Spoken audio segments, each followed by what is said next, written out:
Alright, so here we are, the Samurai. Might as well give you guys an update on the Samurai since it's been a couple days. Trying to put up as many videos as I can so I can make that threshold for the YouTube so I can start monetizing the channel. You guys could check it out. I believe there's a link on the Facebook somewhere for the YouTube. If not, YouTube channel's Ground Up, GROUNDUP 2020, like the year or division. So anyway, here's a Samurai update here. We finally got the lift done and got some used tires. The tires and the rims, got a decent deal on the tires and rims. Back ones are almost like new, except for some dry rot, and the front ones are worn down about 3/4 of the way.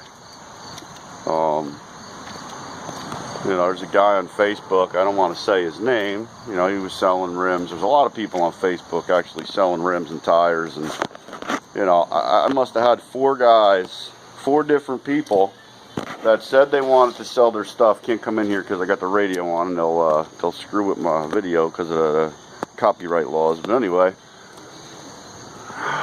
so anyway, there's YouTube. There's a bunch of people on Facebook advertising rims and tires for sale, and you know, so I'm looking. I lifted the truck. I needed to get the rims and tires so I could, you know, do the fenders and the fender wells and all that stuff, so I could know what I was working with, because I wasn't sure how I wanted to do it yet. And you know, anyway, with the budget, I had to get, you know, the tire and rim package used. Otherwise, I would have to wait to do brand new, and I just couldn't wait because I'm driving this thing every day. So basically, there are 4 different guys, and I don't have a truck. All I'm driving is this Samurai. So whatever I do, I have to get it done like that day or the next day or whatever. Otherwise, I'm walking or I'm you know, hitchhiking. So for those of you who've never seen inside, it's a mess. It's a dirty mess. You got the seats are out of a Mazda something or other. They're not bad, actually. They're pretty comfortable. Those are my emergency shoes. I don't know why I carry so much emergency shoes with me, but you know, I do.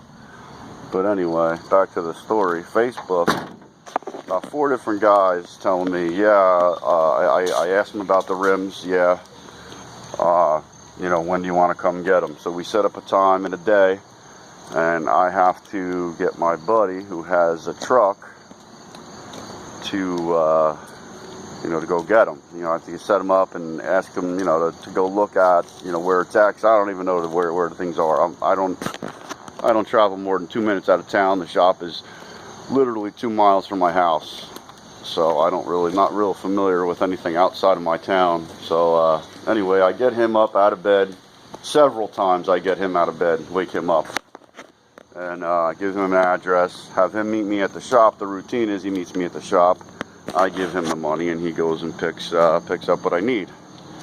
So what happens is, about 4 different times, you know, we're set up to go get tires from the one guy, and every time as I get to the shop, or as I'm already at the shop and my buddy is on his way here to pick the money up, I get a text message that says, oh, I can't make it. You know, the one guy, his story was his trailer broke, and I was like, all right, you know, okay, no problem, let me know when you can get him. So he's like, maybe this afternoon. So we set up a time. After that, he says, yeah, I can do this afternoon. So we set up a time. 20 minutes before that time, mind you, he's a half an hour away, so I would already be on my way there if I wasn't me. And he messages, can't make it, sorry, have to set it up for tomorrow. Okay, fine.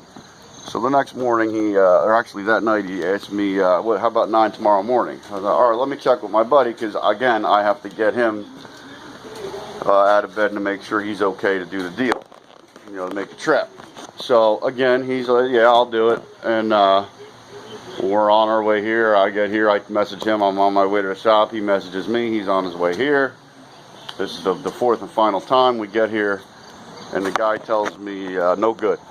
As I'm opening the shop doors, and my guy's already halfway here. He's 20 minutes from me, and we're half an hour from where the rims are. So, guy messaged me, my trailer is stuck up north. He knew his trailer was up north the night before from the conversation before, and basically that was his story. Now, I told him the night before, I said to him, you know, if the trailer is the problem, I can have my guy come meet you, pick the rims up, and you can follow him back to my shop, and I will repair your trailer for you just because I'm a swell guy. You know what I mean? That's just the kind of guy I am. So he says, oh no, an hour later he messages me, oh no, it's at Heck Trailer. That was Saturday night. He's at Heck Trailer, and he's already made plans with me now to go pick for the rims at 9 o'clock the next morning. So he knew the trailer was up north. Whether it was or not, who the hell knows, but it was at Heck Trailer, and he never told me where it was. The rims are supposed to be in his town. Just tell the guy, you know, why can't you just man up and tell somebody, I don't want to sell them, or I sold them already, or I'm just a lazy, you know, it's just ridiculous. There's a couple things in the world that you learn off when you're really young. You learn when you're really young, there's a few things in the world you just don't mess with, right? You know, one is somebody's time. Another one is their money. And thirdly, I would say the worst thing to play with is somebody's emotions, you know. Me being a car guy, you would think it's funny that the rims would be emotional to me, but they are. You know, I get all set up, I'm romancing these rims, I'm putting them on the car, you know, and next thing I know, I get a message saying, oh, sorry. You know, it's like getting set up on a date and sitting at the table and nobody shows up, you know what I mean? It's just ridiculous. But anyway, the moral of my story is I finally got the wheels together. Actually, I found somebody the last minute that weekend. I lucked out. I found somebody that minute on that Sunday. My buddy made the trip.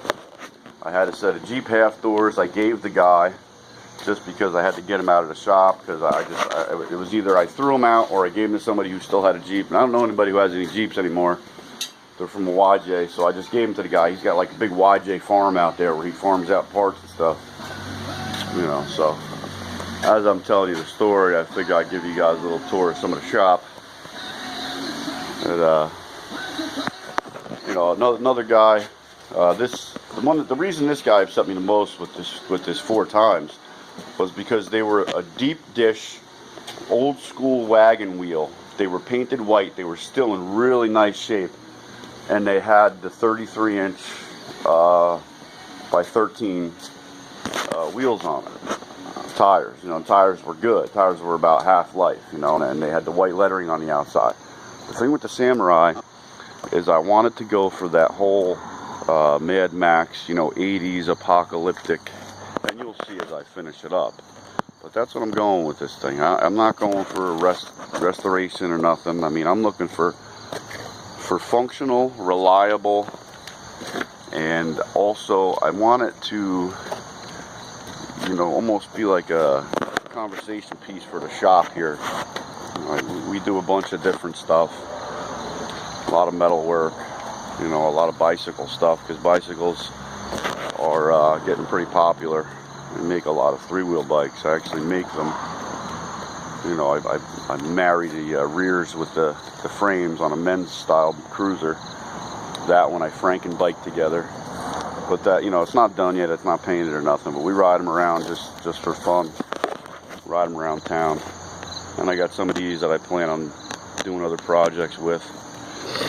There goes the dog getting stuck here. I just saw a little critter run by, and that's what she's doing. She's chasing the critters. She's a critter chaser. She's also the boss, so I got to do what she says. But anyway, I'm sure I wasted enough of your time. I'm sure you guys really don't want to listen to much more of me rambling on about nonsense and my big problem of tires. You know, like, that's the biggest problem I have. You know, if that's my biggest problem, I should be smiling ear to ear. But we have those drums back there. I mean, we got projects. Maybe you guys can check us out on Facebook or Instagram, or we're also on Patreon.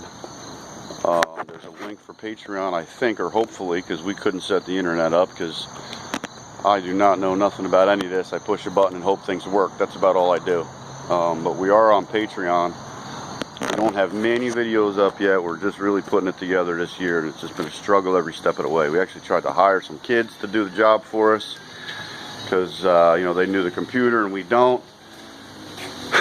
And the kids actually, you know, a lot of them, we went through about 3 different guys, and they showed up and then they didn't want to do nothing. You know, a large part of what we wanted, we almost wanted a third to come around and help out a lot with making some videos and some of the projects and teaching us how to use the internet, you know, and nobody wanted to show up. I mean, we don't, it's not like we make you wear a uniform and you can't smoke or nothing. You know, the one kid wanted to come in at 2 o'clock in the afternoon because he liked to sleep. I mean, you got to be kidding me. And that's today's generation, you know, the snowflakes, I guess. I don't understand it. You know, it's just ridiculous. All we needed was somebody to come in and help out set up some of the stuff. And, you know, we offered to, I don't even want to get into it, build them. You know, you want to buy a car for cheap? I'll show you how to build it. I'll show you how to maintain it. If you want to build one of these bikes for yourself, we can do that. You know, we can pay you cash. We can do whatever you want to do, but nobody wants to do nothing.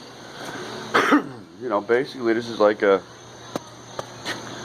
little fantasy factory, and we just build what we build. You know, we can do whatever we can do. I got welders, plasma cutters, we got all kinds of stuff in here to play with. And, you know, we're like begging people to show up and come help out. It makes no sense. And this is during Corona. Like, nobody has any work. Nobody's working at all. So, like, why can't you just show up and do something? You know what I mean? It's ridiculous. But that's it. We got a lot of stuff going on. I just wanted to give the Samurai update. Give you guys a little walkthrough of the shop and what's going on and how we're trying to get it together. It's been a mess in here forever. We're just finally clearing it out enough so we got somewhere to work. But, you know, check us out. Please like and share, subscribe maybe. I think we have like 1 subscriber. We got 1 subscriber and like 300 views. You know, 300 times our videos were viewed, but nobody likes us. They'll watch us, but they won't hit like or subscribe. You can even leave negative comments. I love negative comments. Do something for us, please. Hate us. You don't have to like us. You can hate us. Even if you hate us, tell us you hate us. But gets us a little action. We also have the merchandise set up there. I think it would be under the link on Facebook would be Ground Up IND, I believe. But you know, check us out, help us out. You saw something around the shop you want to see built. Maybe we'll build something. Maybe we'll build something for you. Who knows? I'll hate you later.